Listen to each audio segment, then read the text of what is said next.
Hello, everybody. Welcome and good morning.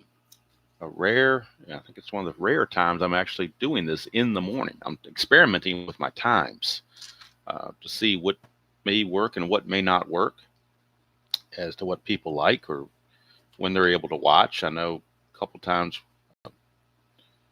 in the past when other people have played in the morning, I've enjoyed listening to it while I was getting ready for work or driving into work. So I thought I would kind of go along the same path. And we are at the second game of the May 9th block, game number 193. We're here at Yankee Stadium. It's the Twins and the Yankees. Ballpark effects singles are 7 both ways, lefty and righty. Home runs, lefties get a 9, righties get an 8.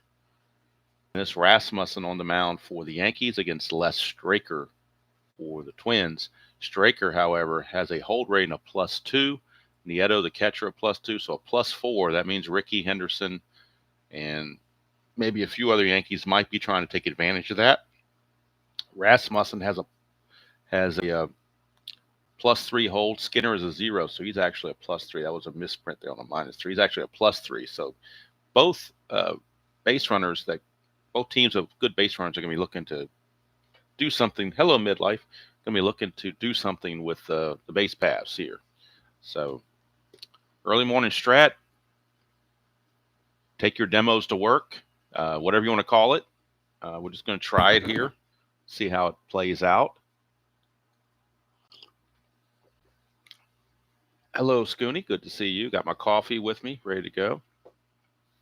Remember Jeffrey Guterman, when he was broadcasting games full time, would always have one in the morning. I always enjoyed either listening to it while I was getting ready for work or obviously listening to it while I'm driving into work. So that's where I kind of got the idea from. I thought I'd try this, see what happens. So it is the Yankees and the Twins. The Yankees come in first place by half game in the American League East at 20-8. Twins 11-17. So Dennis Rasmussen will be finishing up his warm-up tosses, and we'll get the full numbers on Rasmussen for the replays. 1-1 with a 4.15 earned run average. 35 innings pitched, 32 hits, 8 walks, and 21 strikeouts. Now, I'm not sure what's going on with Greg Gagne, but this is like the second game in a row that Newman has played at short. So he's on the roster, Gagne is. So I don't know if he had a nagging injury or what the deal is, but you would think against a left-hander they would have had him playing short. But they do have Al Newman, and Newman will be doing the leadoff duties. Now, on the replay, Newman is hitting .265, no homers, and 6 driven in. So this Thursday morning Strat-O-Matic presentation, breakfast with demos or take your demos to work, whatever you want to call it, we're underway. That's a 3-7, and against a lefty, that's a strikeout. So Newman with the K on the very first play, and Rasmussen off to the best start he can have, I guess. That'll bring up Dan Gladden, left fielder. Gladden hitting .258 on the replay, 3 homers, 8 driven in. He hit .249 real world, so he's pretty much right on pace. It's a 1-5, and he'll draw the base on balls. So we have a strikeout and a walk to start the ball game. And again, with that +3 hold, that's going to encourage some base running. So Gladden's going to try to get the lead. Needs a 4, 5, or a 6 to obtain the lead. He does not, so he will not go anywhere.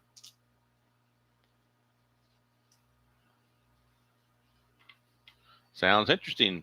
85 is a season I don't know that much about because I was in the service and I really wasn't following baseball that year. I know obviously Gooden and Tudor had the 2 best years in pitching, but just wasn't, just because of my life circumstances, it just wasn't a season. I didn't pick it up until, basically, I didn't really pick it up until the playoffs of 86, because the whole 86 season I was also not following during the regular season, but I did pick it up at the postseason at, as it turns out, the appropriate time, which is why 87 is why I'm doing this, because 87 was the first season I really started following from the beginning to the end after that stretch. So that's why I'm doing that. So Kirby Puckett will lead it off, or not lead off, but he'll be up next. Gladden couldn't get the lead, so Puckett's going to step in, hitting 316, 4 homers, 11 driven in, 332 in real world.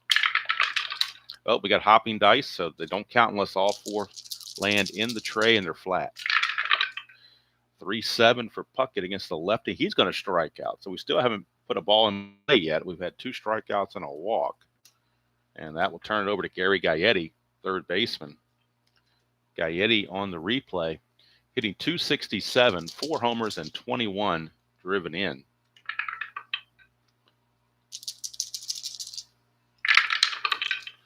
.38 against the lefty is another strikeout. So Rasmussen strikes out the side. Almost, I think all of those came off the batter cards. So he strikes out the side. And Minnesota, maybe they're not up yet. Maybe they're still sleepy.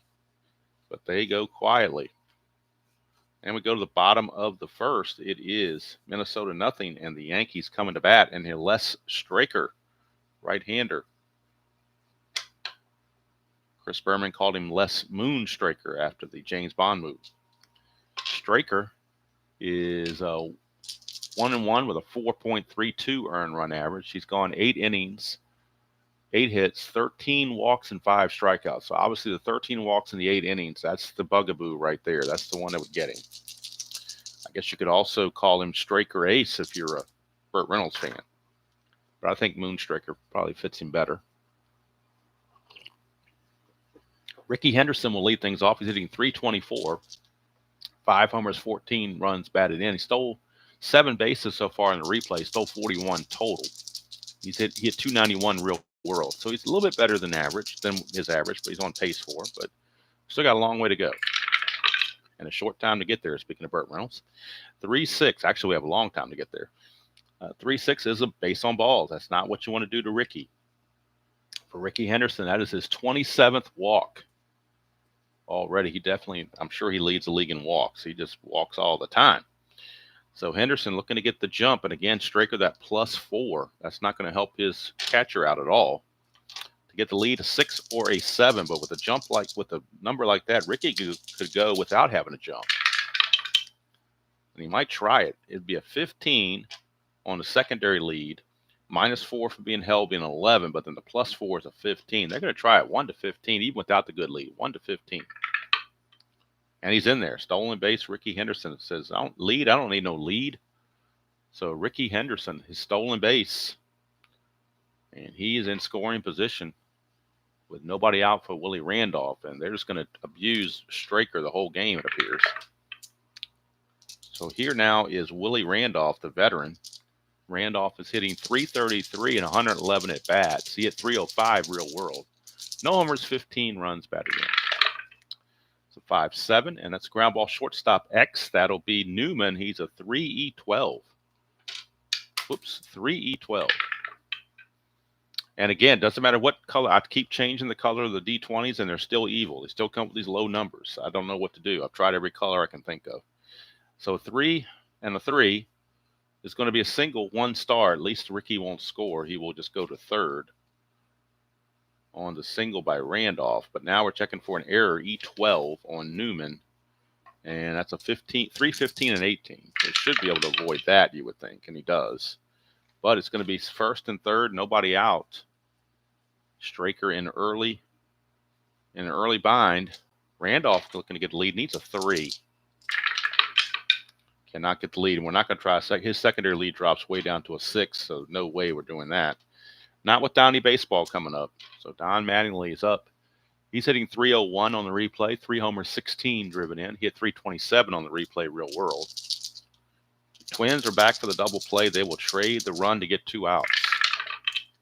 6-4, and that's a pop up to first base. How about that? That's definitely what Straker needed. Herbeck puts it in, and everybody has to freeze. Now a double play could get him out of the inning. And it's Danny Pasqua, the batter, left fielder. Pasqua hitting 194 on the replay, really struggling. 5 homers, 11 runs batted in. He hit 233 real world. Nothing on his havoc. Here's the pitch to Pasqua. 6-9, and that's a ballpark blast. So for Pasqua, he definitely has normal power.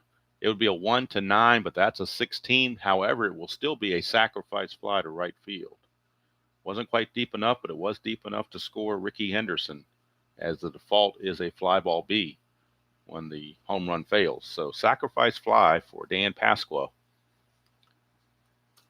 And the Yankees take a 1-0 lead here in the bottom of the first. That'll bring up Winfield, George Steinbrenner's favorite Yankee of all time, along with Reggie Jackson. I think the two of them are probably 1A and 1B. So 57 on the replay so far for Winfield. 5 homers, 17 driven in. He hit 275 in the real world. So Winfield waiting on the offerings of Straker. 3-4, and he's going to line it out right to Lombardozzi at second. So Yankees get one. They, all honesty, could have had more, but they'll settle for the one. And at the end of 1 inning to play, Yankees 1 and Twins nothing. Straker, I think, kind of got away with one there. Just could have been a crooked number up there, but they just get by with the 1. So Kent Hrbek is up, and Hrbek is a testimony of bad hitting against left-handed pitching, that's for sure. He is not doing so well against lefties, let's just put it that way. He has definitely tried. If you play him in basic, you're going to lose that flavor for sure. But on the replay, he's hitting 317, but most of that's against right-handers. He's hitting under 200 against lefties. 10 homers, 26 runs driven in. 1-9, and that's a ground ball to third. 1 away. If I can remember to do it when the game is over, I'll pull up what his split stats are. I don't have access to them while I'm playing the game. At least not that I'm aware of. I don't think there's a way to get the splits while I'm actually playing the game. So here's Tom Brunansky hitting 287, 3 homers, 10 driven in. It's a 2-7, and that's another strikeout. Strikeout number 4 for Rasmussen. He has been impressive. 2 up and 2 down for Mark Davidson, the right fielder. Davidson on the replay hitting 263, 1 homer, 4 driven in. In real world, he hit 267, so he's right where he should be. Well, we got more hopping dice. Boy, these dice must have early morning coffee in them to be jumping like this. That's a 5-9 against the lefty, against the righty, and that's another strikeout. Boy, Rasmussen is killing it. 5 strikeouts in 2 innings. 5 of the 6 outs have been strikeouts. Only got to put the ball in play with actually Hrbek. So we go to the bottom of the second. Score still 1-0. Coming up for the Yankees, it'll be Gary Ward, the designated hitter, followed by Pagliarulo and Tollison. Ward on the replay is hitting 223, a homer and 10 driven in. He hit 248 real world. It's a 6-4, and that's a ballpark single check. It's 1-7. That's a 5. It'll be a single for Gary Ward. Again, the devil die comes up with a low number. Ward will not be held. He will not go anywhere. And here is Pagliarulo, another lefty-on-lefty matchup. Pagliarulo's hitting 261, 7 homers, 16 driven in. He hit 234 real world. See what he does against Straker, but Straker is right-handed, so not actually a lefty-lefty. 3-6, and that's a ballpark blast for Pagliarulo. It's a 1-9, but this time the devil die is a high number, so it's just a fly to right. Got up under 1. Davidson hauls it in at the warning track for out number 1. That'll bring up Wayne Tollison, the shortstop, switch hitter. Tollison hitting 188 on the replay, 2 homers, 12 driven in. He only hit 221 in real world. Interestingly enough, in 85 at-bats, he's got 2 home runs. In real world, 349 at-bats, he only had 1 home run. So he's already surpassed his home run total, but his batting average is a little bit down. So we'll see if that how that affects everything going forward. Straker, 5-6 to the switch hitter batting left. That is a strikeout. That's the first strikeout for Straker. Certainly not matching Rasmussen's 5, but he gets his first one. And here's Joel Skinner, the catcher, number 9 hitter. It's in there for his defense, not his offense. He's hitting 176 on the replay, a home run, 7 driven in. He only hit 137 real world. So he's actually doing better in the replay than he did in real world. Although 176 does not really qualify as being better. 5-9, and that is a line out to third baseman Gaetti, and that will end the inning. So Straker takes advantage of the bottom portion of the Yankee order to get by. And we played 2 innings of play at Yankee Stadium. It's still just 1-0, so anybody's game for sure. But Rasmussen is off to the hot start, no question about it. And Steve Lombardozzi, second baseman, will lead things off for the Twins to start this top of the third. And Lombardozzi on the replay is hitting 260 rather. 2 homers, 9 driven in. He only hit 238 real world, so he's definitely doing better than his real world counterpart at this point. 310 against the lefty is a base hit. First hit of the game for the Twins. And it comes off the bat of Lombardozzi. Lombardozzi cannot get a lead.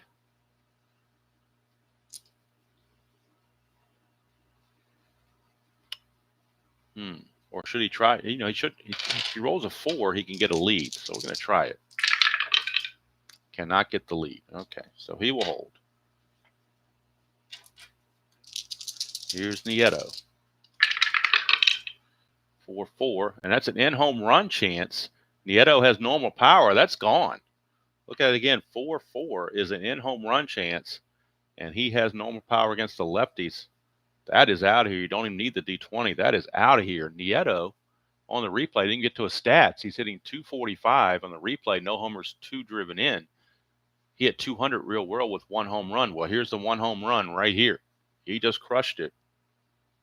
And his home run real world obviously came against a lefty because he's weak against righties. So that's a 2-run home run for Tom Nieto, his first of the season. And that was all he hit real world. So if he hits any more, he'll be above his average. And that's a 2-1 lead for the Twins. Tom Nieto. Don't expect that power source. And Rasmussen, who was doing so good through the first 2 innings, is now struggling here in the third. Lou Piniella wonder what the heck is going on. Here's Al Newman. Maybe the Twins are waking up. 5-7, right-handed, is a ground ball second base X. That's Willie Randolph. He's a 2E17. 2 and a 4. Still might be good enough to get that. 2 and a 4, he does get to it. E17, he's got to avoid 6-15, 3 and 18. 3 and 18 aren't going to hardly come up, but the 6 and 15 certainly can. But they do not. That's a 12. So good play for Willie Randolph.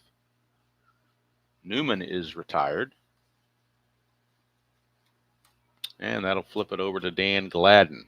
Gladden walked his first chance off of Rasmussen. 3-6, and he's going to ground it to Mr. Tollison at short for an easy play. 2 up, 2 down after the home run. And that brings up Puckett. Puckett struck out his first chance. 1 of 5 strikeout victims the first time through the order. 4-6, and that is going to be a 1-4 triple. 5-20 is a double. So a 2-out double for Kirby Puckett. Twins starting to get to Rasmussen. Here's Gary Gaetti. He also struck out his first chance. It's a 4-4, and that's another in-home run chance, and it's gone. He's got no. That's the second time we've hit the 4-4 result for Rasmussen, and it's out of here. Gary Gaetti, a 2-run bomb, his 5th of the season. RBIs 22 and 23. And the Twins have exploded for 4 runs here in the third inning. 2 2-run homers, both of them coming off of the 4-4 result against the lefties. And Rasmussen's like, I got to avoid that 4-4. It's too late now. It's now a 4-1 Twins lead. Here's Herbeck. 1-6, and he's going to ground it to Tollison to end the inning. But we got an Abraham Lincoln 4-score inning for the Twins. And we go to the bottom of the third. All of a sudden, things have changed dramatically. The Twins now lead it 4-1. Now the Yankees have their work cut out for them against Les Straker. It'll be Henderson, top of the order, try to get things started for the Yankees, get them back on track. Henderson walked, stole second, and scored his first time up. 4-6, and he's going to strike out this time. So second strikeout for Straker. Good idea for Straker to keep Ricky off the bases. And that'll bring up Mr. Randolph. He got a base hit his first time up. 5-10, and that's a fly to center. Kirby Puckett puts it away. 2 down. Straker going for that shutdown inning that they call it. But he's got to get by Donnie Baseball first. Donnie Baseball popped to first base his first chance. It's a 1-10, and that's a single to left field. So 2-out single for Donnie.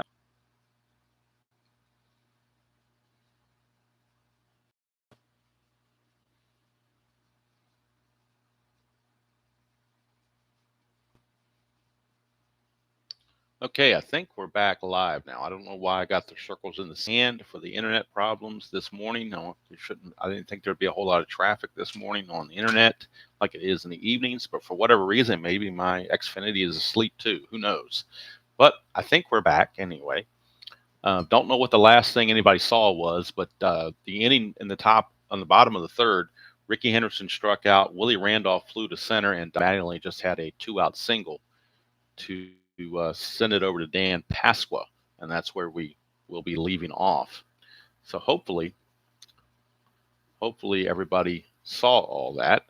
So we're going to try to get this thing back going here.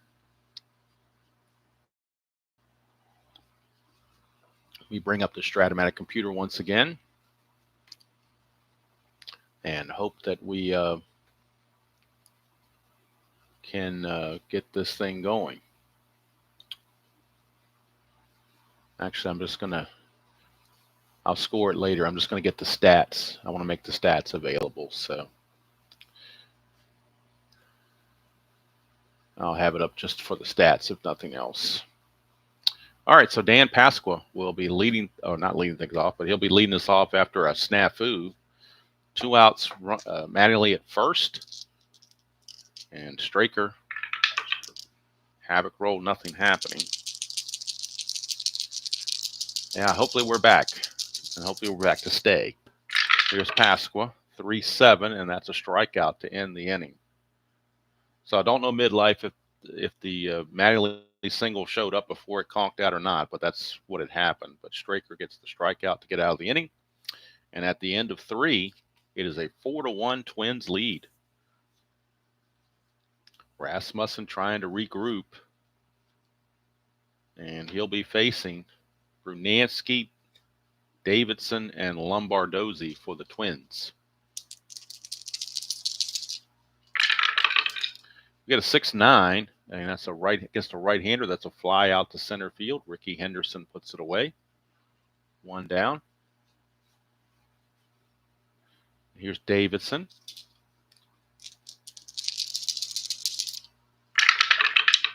It's a 3-4 against the lefty. He's going to ground it to short, and Mr. Tollison will handle that. So hopefully Rasmussen is back on his game after those 2 2-run homers. Here's Lombardozzi. He started the whole mess off last time, 3-8, and this time he grounds to Lombardozzi. So it's a 1-2-3 inning for Mr. Rasmussen. And that's kind of getting the Yankees back in the groove, hopefully, for them. If you're a Yankee fan, if you're a Yankee not so much of a fan, then you probably like this result. All right, so Dave Winfield will be out to hit in the bottom of the 4th against Straker. Winfield, his first time up, lined it to Lombardozzi at second. That's a 6-9, and that's going to be a single to left field for Winfield. And he's going to be looking to get the lead. Needs a 4 or a 6 to get the lead, but a 10, he's automatically caught stealing. But that +4 looks too juicy not to try it. That's a 6. He will get the lead, so it's a 13. Being held makes him an 11, but the +4 is a 15. So 1-15, and Winfield will go for it. And he's in there. Stolen base for Winfield. Stolen base for Mr. Winfield. That might be his first stolen base of the season. We'll take a look here at the New York stats. See if Winfield had any prior steals. Winfield, nope, that's his first stolen base of the first attempt and first steal. So he's 1 for 1. And you can credit that to the +4 Les Straker for encouraging that. Here's Gary Ward. 3-7, and that's a strikeout. So strikeout number 4 for Straker. 1 down for Pagliarulo. Winfield still at second. He is not being held at second. Pags. 3-10 for Pags, and that is a ballpark blast. 1-9. That's a 3. It's gone. Mike Pagliarulo. Blast. A home run, a 2-run shot, his 8th of the season, RBI 17 and 18. The Yankees are right back in this ball game. 2-run home run from Mike Pagliarulo, right around the foul pole. Cuts the lead to 4-3, and for Pags, again, that is home run number 8 and RBI number 17, 18. Not very bad looking 8 there, but that's all right. We know what it is. 4-3 our score now. 1 out. Base is clear for Tollison. 2-10, and that's a single for Tollison. Tollison, he might be looking to run or try to get the lead. It worked pretty good for Winfield. Why not try it? A 4 or a 6? Cannot get the lead, so he will hold. Here's Joel Skinner. 1-8. Struck him out. That's strikeout number 5 for Straker. 2 down. Tollison still at first for Ricky Henderson. Oops. Back over here. Ricky, 4-8. That's a trouble for Straker. 1-3 is a double. 4-20 is a single. It'll be a single 2 stars for Ricky, and that will move Tollison to third base. And now Ricky, he's going to be looking to steal second base, obviously. Needs a 6 or a 7. Cannot get it. Now, last time he stole without the jump. Could do it again. Be a 1-15. They wanted to try it. I think we'll hold Ricky where he is. Keep that hole on the right side open for Randolph. So Randolph, 1 for 2. Clutch situation. 1-6, and he grounds it to short to end the inning. But the Yankees put a 2 spot up here in the 4th on the 2-run home run from Mike Pagliarulo. And at the end of 4, it is the Twins 4 and the Yankees 3. So 3 home runs in the game already. The balls are flying out of Yankee Stadium for sure. And one of the guys that hit that home run, one of those home runs, one of the rare guys you wouldn't think about, is Tom Nieto. This is the fatigue inning for Rasmussen. He's got a 5 here, so we got to keep an eye on his fatigue. Yankees could be going 6. The triple 5-20 is a double. So Nieto has homered and now doubled. And the Yankee bullpen definitely starting to stir down there. Let's see who they might be turning to. Long reliever is Bob Shirley if they want somebody to eat some innings. So Bob Shirley, the left-hander, is losing in the bullpen for the Yankees. Here is Al Newman.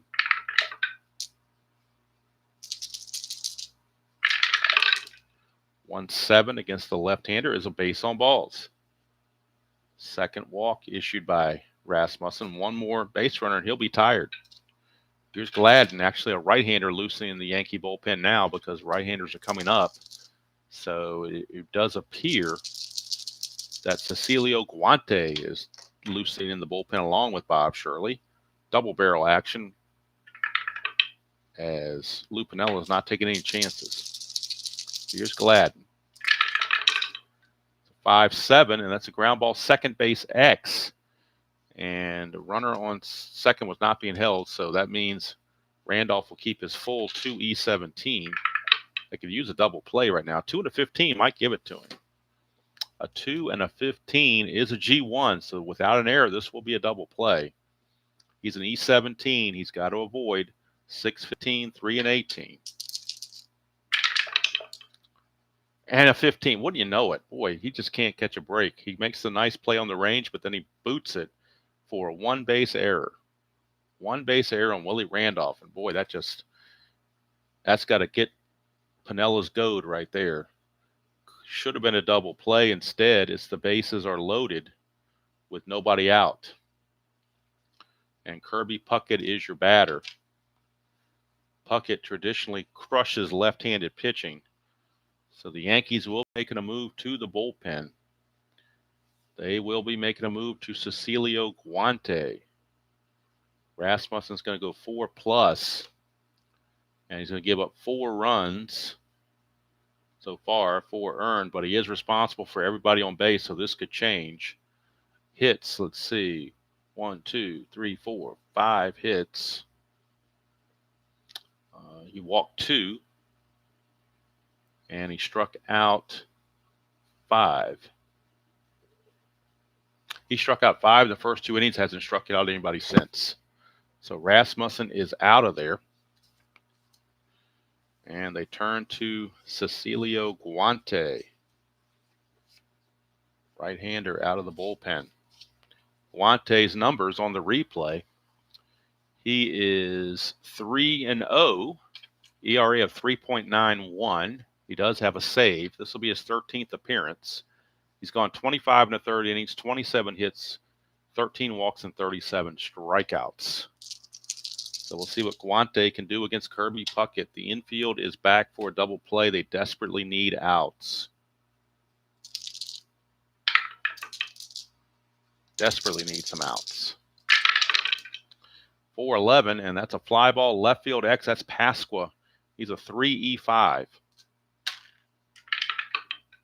3 and a 9, probably at minimum will be a sacrifice fly. Check it out. 3 and a 9 is an F2 sacrifice fly for sure.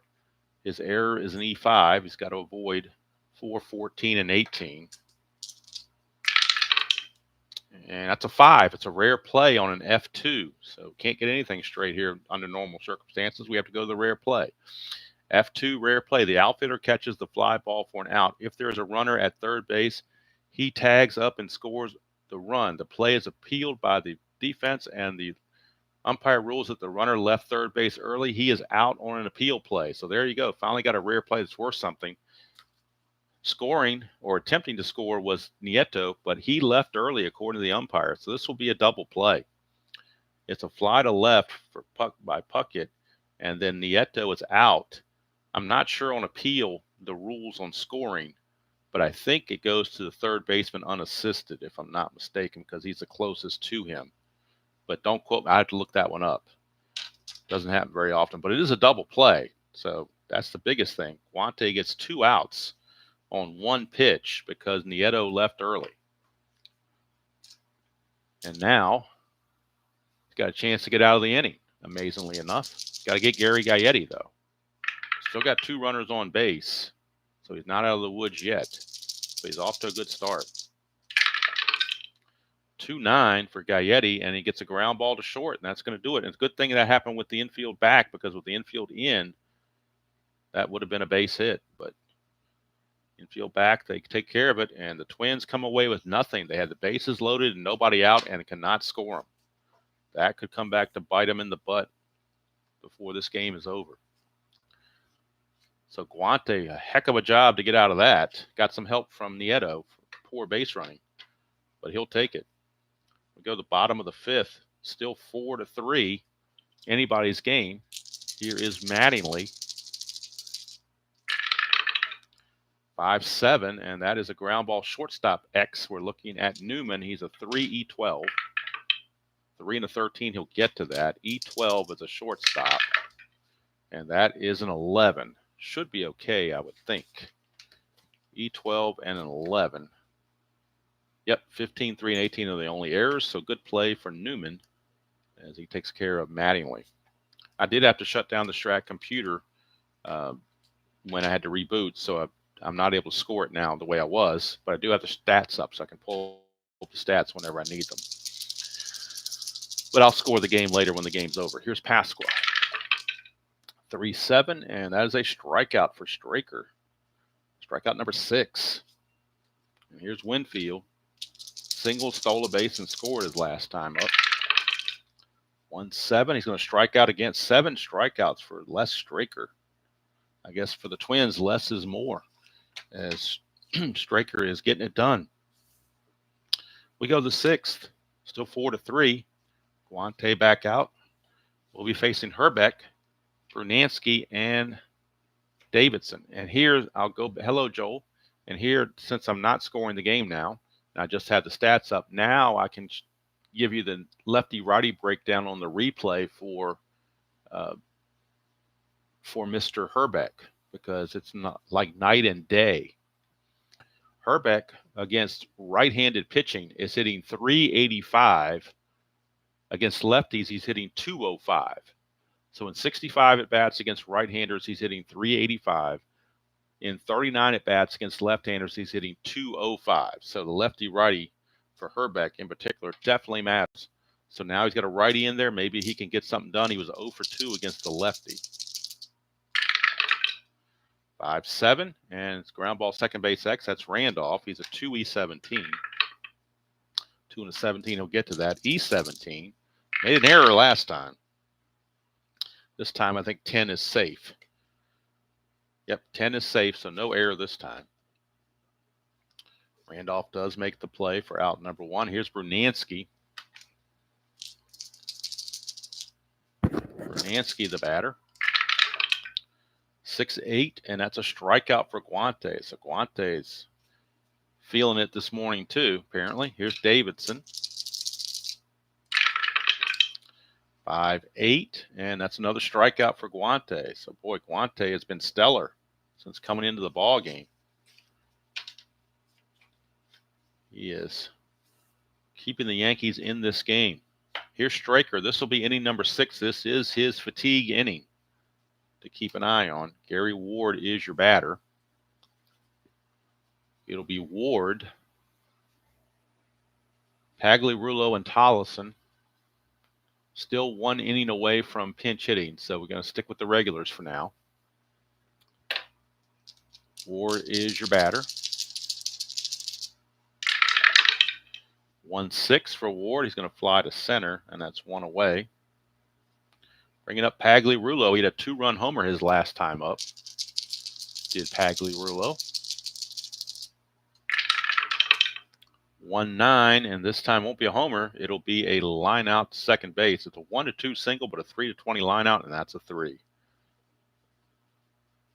So Pags lines out, and here is Tollison, shortstop. 4-2, switch hitter batting left is a ground ball shortstop X. Once again, that's Newman, 3-12. 3-7. I think he'll get to that. Oops, wrong way. 3-7. Yep, he will, because he wasn't holding anybody on. There's nobody on base to hold. He's an E12. So an E12, he's got to avoid 15, 3, and 18. I think he could do that. And he does. So it's a good play for Newman. And Yankees go quietly in 6th. Les Straker keeps full endurance into the 7th. There's no reason to pull him. He's got full endurance. Guante coming out. We'll be facing Lombardozzi, Nieto, and Newman. And now that we're in the 7th inning, pinch hitting is in full force if desired.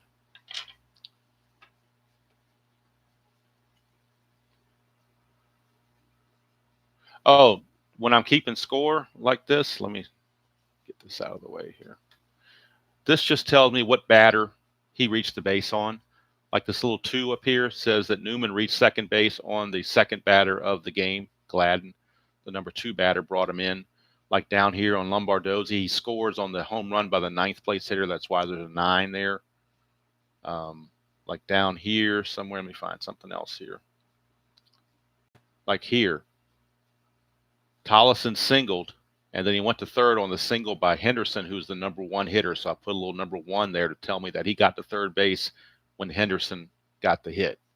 That's just how I score. Everybody has their own way of scoring. That's just the way I score it. But that's what they represent, in case anyone was curious. And on the walks and strikeouts, I put a little number in here so I can keep a cumulative running total for the starters. I don't worry about for relievers, but for starters I do, just to make it easier to total up at the end. So that's pretty much basically how that goes. Same with Henderson here. I put a walk here. I got SB2. It doesn't mean he stole second. It means he stole second with the second place batter at the plate. So that tells me that. And then he went to second. He went to third on the single by Randolph, also the second place batter. And he scored on the fourth place batter, Pasqua's sacrifice fly, which is why there's a tiny little 4 there. So that's what all that means. The hieroglyphics. All right, here's Lombardozzi. 6'5".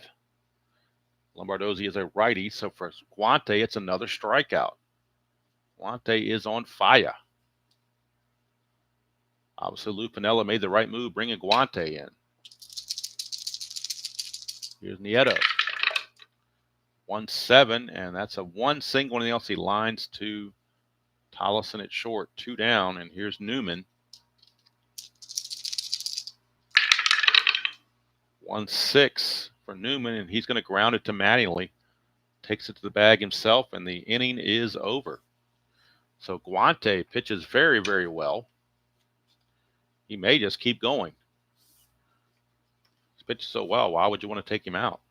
I know he's getting close to fatigue, but still, he's doing so well. I just don't see any reason to take him out. But we are at the 7th inning stretch, and that means it's 7th inning stretch time. I'm going to go refill my coffee while you guys stretch for the 7th inning stretch. Score is 4-3, favor of the Twins. Could have got worse here in the 5th inning, but Guante kiboshed that one. They also had the appeal play that cost Nieto for leaving early and cost the Twins a run. So while I go get my downstairs to refresh my coffee, let's listen to "Take Me Out to the Ball Game."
I'm showing you how ridiculously easy it was to sell my car with Paddle.com. Just a few clicks and bam, offer made. All I did was answer some simple questions about my car online. You know, the usual. Presenting tonight's... Okay, we're back. Ran a little long. Sorry about that. Ran a little long. Keep my coffee up. I guess I don't walk as fast as I used to back in the old days. So we're back. 7th inning stretch is in the books. And we are at pinch hitting time because there's no way that the Yankees are going to let Joel Skinner hit when they need runs. So the Yankees will be going to their bench.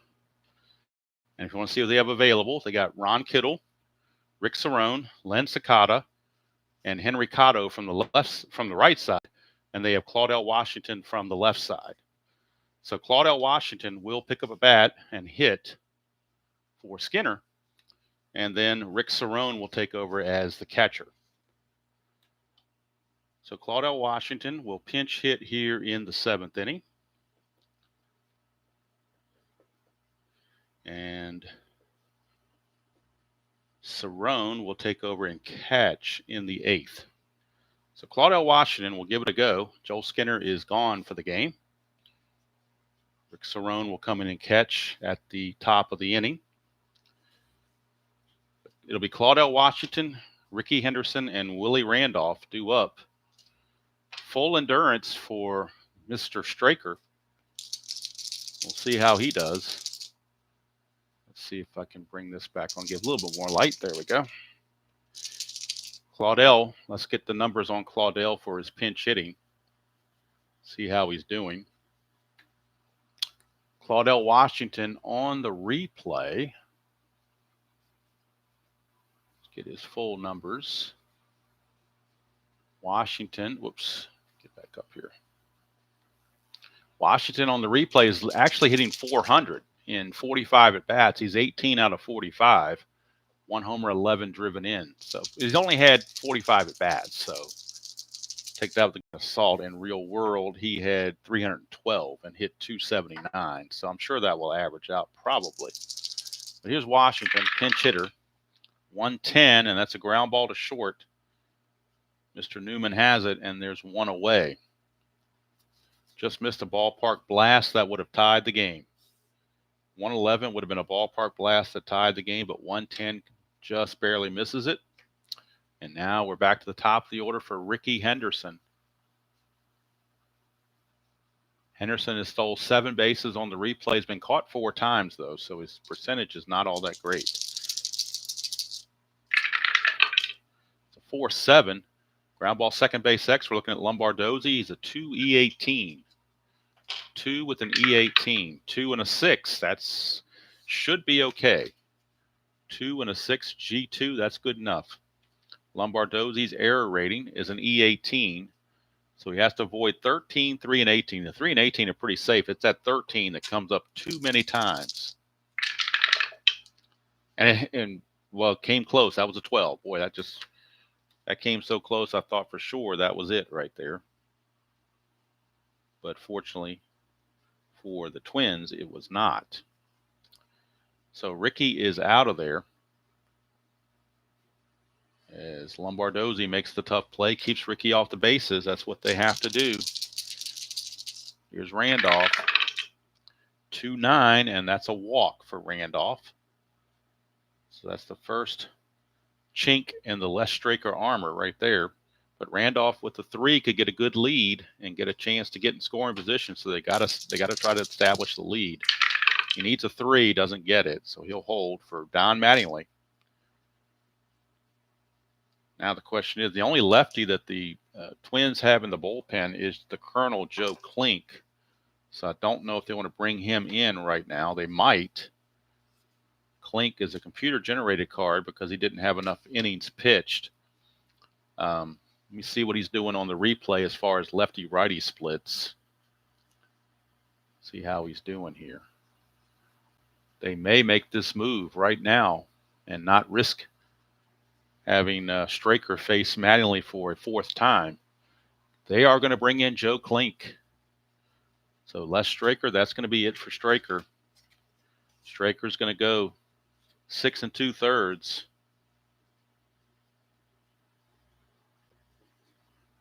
But Les Straker still has a chance to get the win, cannot lose it. He can get no decision if Randolph scores. But Klink on the replay is 0-0 with a 3.18 earned run average, no saves. This will be his 11th outing. He's only gone 5 2/3 innings, 9 hits, 5 walks, 5 strikeouts. He is a lefty specialist, so he doesn't. To have him pitch a full inning is very rare. Now on the left-right splits for Klink, righties are hitting 438 against him, 7 for 20, but lefties are only hitting 200, 2 for 10. So that's the reason why they bring in Klink, and that's why friends don't let friends play Strat-O-Matic Basic. You need that lefty-righty component to be realistic. All right, Klink to Mattingly. That's a 6-7, and that's a strikeout. So Klink did his job. Comes in and strikes out Mattingly to end the inning. And now we can close the book on Straker as he is in line to get the win if his team can hold it. We'll see if I think Guante's going to come back out. So let's see. Straker has given up, looks like just 2 walks. We know he struck out 7. hits. 1, 2, 3, 4, 5, 6, 7 hits total, and 3 runs, and the 3 runs were all earned. And Klink comes in, strikes out Mattingly, and really gets his team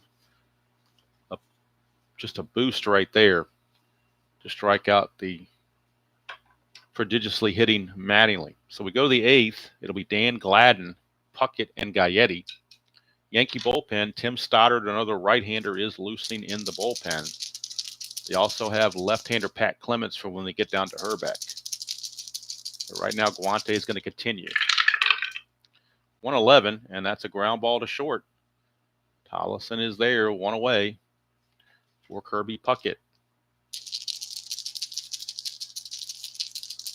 Puckett, another great example of lefty-righty splits. He kills lefties, not so good against righties. In the replay, in 76 at-bats, he's hitting .211 against righties. But against lefties, he's hitting .512 in 41 at-bats. So a huge difference there. 5-8, and that's a strikeout again for Guante. Boy, he is impressive. I'm going to start keeping totals of him on strikeouts. That's his 4th strikeout in relief. And here comes Gary Gaetti.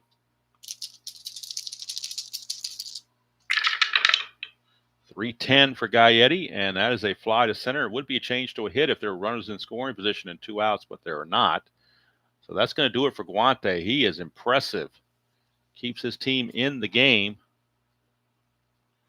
Puts up another goose egg. They will go Pat Clements in the 9th.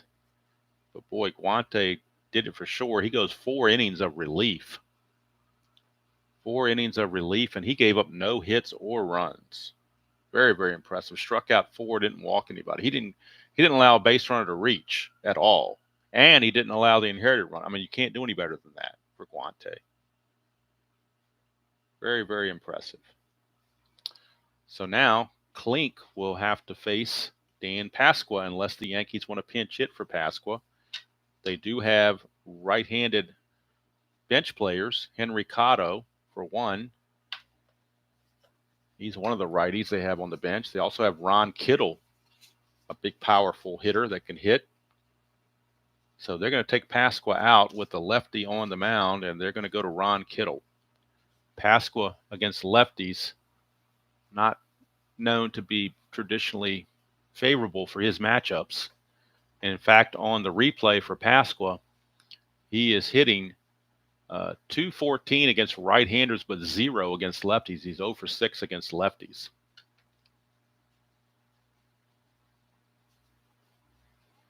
There you go, Jeremiah. Yeah, just an experiment, just to see how it goes.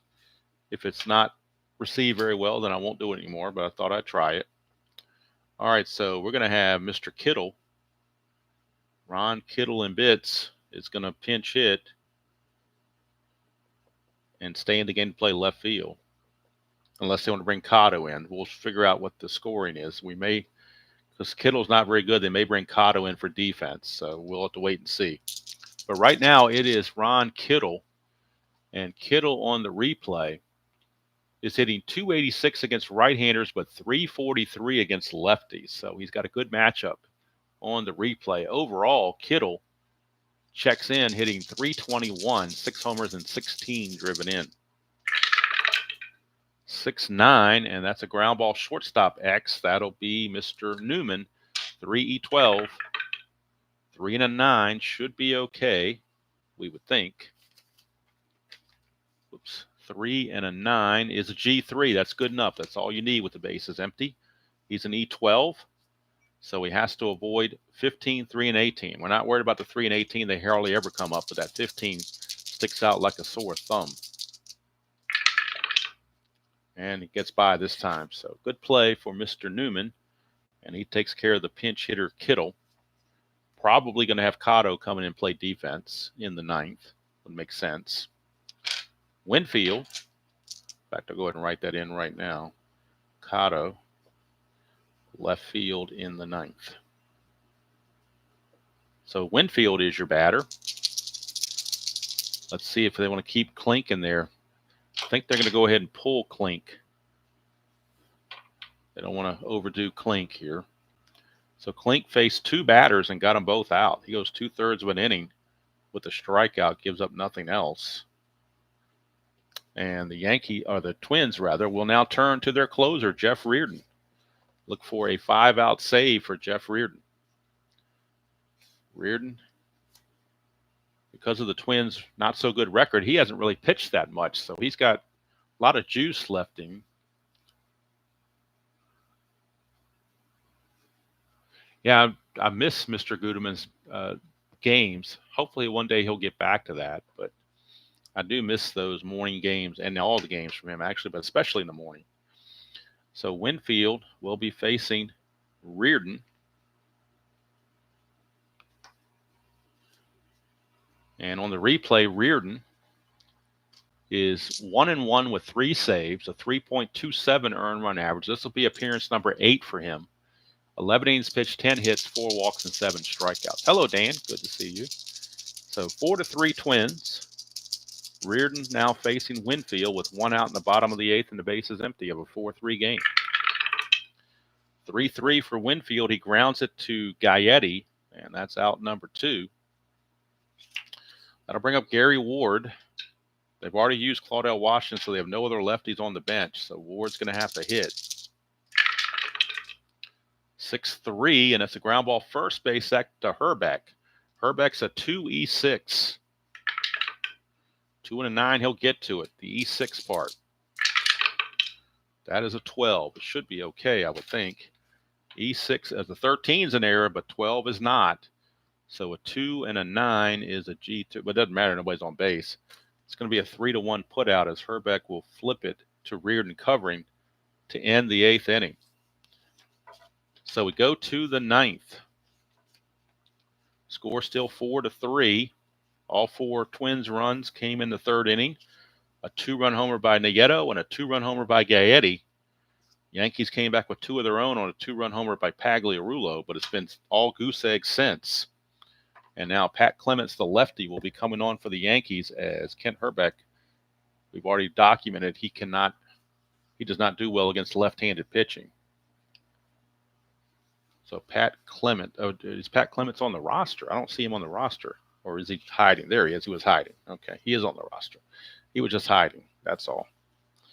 There will be a new left fielder for the Yankees. They're not going to have Ron Kittle play left field for obvious reasons. They will bring in Henry Cotto, much better outfielder. He will play left field in the 9th. So Clements is on. And he'll be facing Herbeck, Brunansky, and Davidson. Or at least Herbeck. I don't think they're going to go anywhere else, but they're at least going to have Herbeck.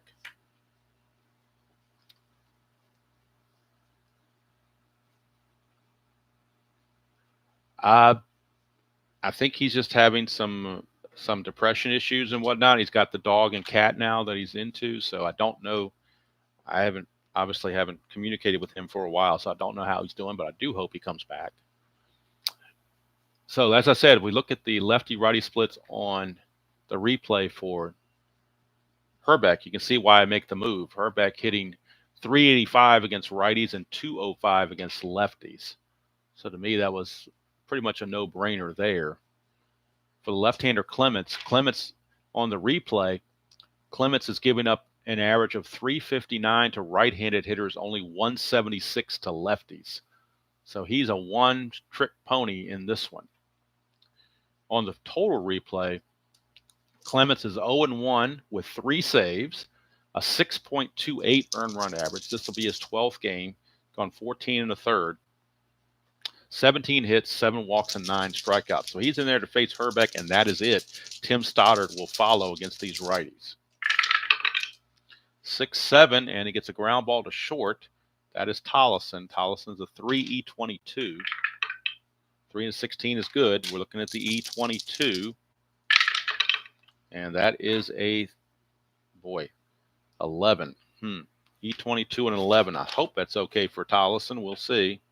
E22, yep, no 11. So it's good play for not for Tollison, for Tollison.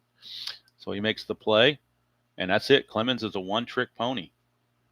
He goes a third of an inning, doesn't give up anything. And now Stoddard, the right-hander, hard-throwing right-hander, will be coming on to face these right-handers coming up, Brunansky and Davidson. So let's get the numbers on Stoddard on the replay. Stoddard done very well for himself, or pretty well for himself, actually. He's 2-2 with no saves, a 3.06 earned run average. This will be his 11th appearance, 17 2/3, 18 hits, 4 walks, and 23 strikeouts. So you got to like the 4 walks and 23 strikeouts. That's a very good percentage. So here he is to Brunansky, trying to keep the game close. 4-8 is a walk. He didn't want to do that. Brunansky will draw the walk. Brunansky has to be held. Stoddard is a +4, so that's not going to help his cause any. That's going to help the base runners of the Twins.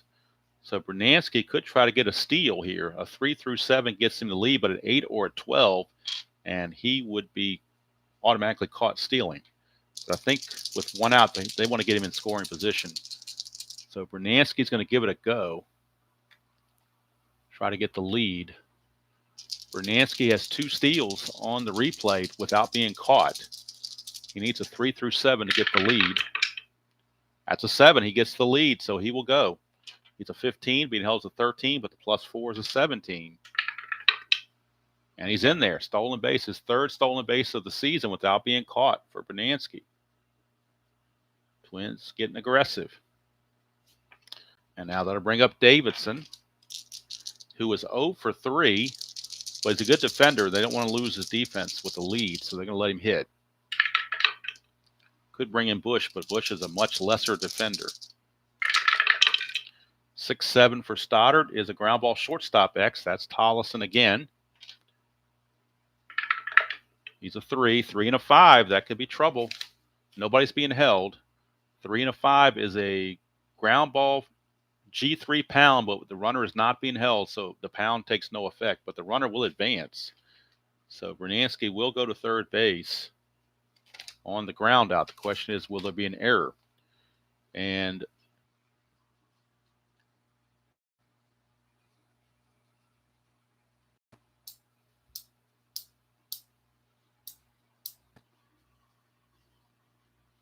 okay, I think we're back now. Verify this. This is very frustrating that my internet wants to keep cutting out like that, Mr. Xfinity. So I don't know what the last things anybody saw was. We had a ground ball X by Davidson, but it happens, yes. And I actually realized now that in the midst of all of that, I actually checked the E rating on Newman instead of checking the E rating on Tollison. He was an E22, not an E12. So the roll wasn't 11. I still kept the original roll. So E22, but there is no 11, so Tollison does make the play as well. Hi, Tony. We're just coming back for the 3rd time. I've had 2 hiccups with the internet, but hopefully now we can finish this game out. We're in the 9th inning. Hopefully we can. Runner on Brunansky did take 3rd because it was a ground ball 3, G3. So Brunansky is now at 3rd. Lombardozzi is the batter with 2 outs facing Stoddard. Reardon will come in. He's already in the game, but he's going to try to get a 5-out save in the bottom of the 9th. Stoddard to Lombardozzi, 2-7, and that is a ground ball short, and that's going to end the inning. So nothing doing for the Twins. We go to the bottom of the 9th, last chance for the Yankees. They'll, of course, have to do it against Jeff Reardon. And it's going to be Pagliarulo, Tollison, and Cerrone, because Cerrone came in for Skinner. Tollison, not much of a hitter, but I don't know if they have Sakata still left to play short. But who in the world is going to hit is the question. Who do they have left that can hit on the bench? They've used everybody. Sakata, actually, they're going to probably pinch hit for Tollison with Sakata, because Sakata's a 267 hitter. but he is right-handed, where Reardon's right-handed, Tollison's a switch. So I think you almost have to leave. I think you got to leave Tollison in there, play the percentages. So we're just going to go with what the lineup that they have. All right. Pagliarulo was already homered. He had a 2-run homer in the 4th, his 8th of the season. That at the time he had a 4-3 game. Reardon is susceptible to the long ball. 2-8, and that's a ground ball to third, so Gaetti is there, 1 away. And that'll bring up Tollison, followed by Rick Cerrone. Can't pitch hit for Cerrone. He is the only catcher left. He already came in for Skinner, so there's nobody else to catch. 3-9 for Tollison, and that's going to be a fly ball to right field. Davidson hauls it in, 2 down. So it's up to Rick Cerrone, his first at bat of the ball game for Rick Cerrone. And we'll get the numbers on Cerrone as I have to bring Strat-O-Matic back up on the screen to get those numbers for Cerrone on the replay. See how he's doing. Rick Cerrone is hitting 300, 30 at bats. He's got 9 hits and 30 at bats, 1 homer and 6 driven in. So Cerrone pretty good in limited duty. And if we go to a splits for Cerrone, he's hitting 278 against righties, 333 against lefties. Let's see how he does here against Mr. Reardon. It's a 5-4, and it's ground ball to second. Lombardozzi has it, and the ball game is over. Jeff Reardon saves it for the Twins. He goes an inning and 2/3 to get the save. And for Reardon, let's get his numbers.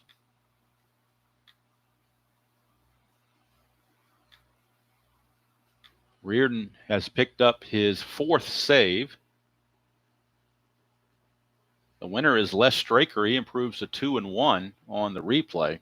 The loss goes to Rasmussen. He drops to 1-2. Stoddard came in and walked a batter, but then got the other 2/3 of an inning out of the way with no damage done. So final line score for the Twins, 4 runs. They do it on just 5 hits. Of course, 2 of them were home runs. And there was no errors on either team. Willie Randolph had an error for the Yankees, but nobody else had one for the Twins. For the Yankees, 3 runs, and they managed to get, well, see, for Reardon, he gave up nothing, didn't strike anybody. He's got all the outs. So just 7 hits for the Yankees. Left on base for the Twins, 1, 2, 3. Just 4 left on for the Twins. For the Yankees, 1, 2, 3, 4, 5, 6. 6 left on for the Yankees. So the Yankees drop to 20-9. They fall back into a first-place tie with Milwaukee. The Twins improve to 12-17. So if we look at the stats for the standings, I should say, Twins now 12-17. Coming into this game, they were 11-17, and they were 15-13 real world. So they were 4 games under their performance. So this is going to help them out a little bit. Yankees dropped to 20-9, and they are in a virtual tie with the Milwaukee Brewers now, who are at 19-8. So there you have it. Despite the couple of snafus, we have the game in hand. Twins beating the Yankees. I'm not sure who the player of the game would be. Could give it to Nieto. So he had a home run and a double. He was 2 for 3. He did leave early on a sacrifice fly and got called out on appeal. So that could have scored a second run. Could give it to Straker, 6 2/3 with just 3 runs. But I'm thinking Tom Nieto is the player of the game. If I had to give it to somebody, I'm going to give it to Mr. Tom Nieto. It almost sounds like Mr. Roboto from Styx, but it's Tom Nieto. It's Mr. Nieto. And as we look forward to the next game in Strat-O-Matic, we will be in Cleveland, a mistake by the lake. It'll be the Kansas City Royals taking on the Cleveland Indians. Brett Saberhagen on the mound for the Royals against the knuckleballer Tom Candiotti. It will be game number 194 in the replay. But this evening, afternoon, I guess maybe probably more like the afternoon, we will have inside pitch, and it will be the Houston Astros hosting the San Francisco Giants at the Dome. It'll be 1977 inside pitch. Ed Halicki against Mark Lamangelo. But thank you all for your patience. Yes, the Brewers were in the American League, Scooney, way back when. They were in the American League from when they started in 1970 all the way up until I think the early 90s before they moved over to the National League. I think it was in the mid 90s they moved to the National League. And of course, Houston used to be in the National League. Now they're in the American League. So, a lot of rotation there. But anyway, thank you all for enduring a couple of. Yes, the Brewers were in the American League. Yes, way back when. Way back when. So, but thank you all for enduring a couple of snafus on the computer. And hopefully, between all that, you enjoyed the game. So, and like I said, this is the one-time thing to try something in the morning and see how it does. See how people like it. If you prefer the evenings, and I'll go back to the evenings, but just experimenting with different times to see what people enjoy or what they prefer, and I'll try to, according to my schedule, try to accommodate things as best I can. But that's good over from here. Twins win it. Twins win. 4-3. Yankees drop to 20-9. Twins improve to 12-17. So until this afternoon for Inside Pitch, when that comes up, enjoy playing whatever game you choose to play, however you choose to play it, and I will see you all down the road.